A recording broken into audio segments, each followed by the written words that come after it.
এদিকে আপনাদেরকে দেখাচ্ছি বাংলাদেশের ভোটার কার্ড, আকবর আলী গাজীর ভোটার কার্ড। বাংলাদেশি দম্পতির কাছে দু দেশের ভোটার কার্ড। বাংলাদেশের ভোটার কার্ড দেখালাম, এবার দেখাচ্ছি এদেশের ভোটার কার্ড।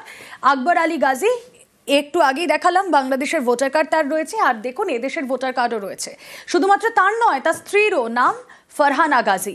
পশ্চিমবঙ্গে ভোটার তালিকায় বাংলাদেশি দম্পতির নাম। দম্পতির কাছে ভারত বাংলাদেশের ভোটার কার্ড সংবাদ মাধ্যম পৌঁছতে গা ঢাকা অভিযুক্ত দম্পতি আকবর আলী গাজী এবং ফারহানা গাজী। হাসনাবাদের বাখালগাছা পঞ্চায়েতের ঘটনা।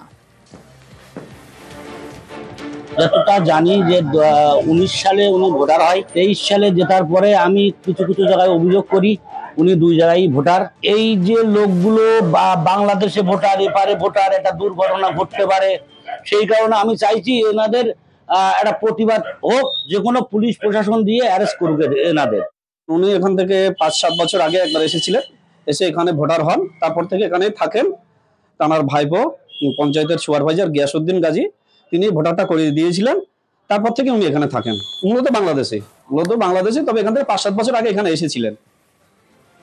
2019 সালে ঢাকা থেকে ভারতে দম্পতি হাসনাবাদে ভাইপো গিয়াসউদ্দিন গাজীর বাড়িতে থাকতে শুরু করেন। কি বলছেন এই দম্পতির ভাইপো, শুনুন।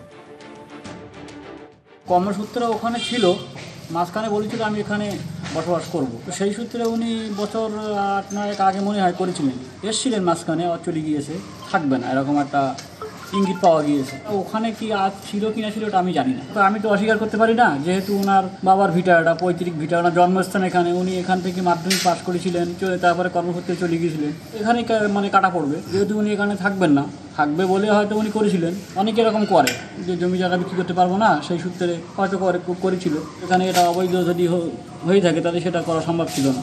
কাকা আসে ভাইপোর বাড়িতে থাকবে, এটা তো স্বাভাবিক। কোথায় থাকবে? আমার দুটো বোন আছে ওখানে এসে থাকে।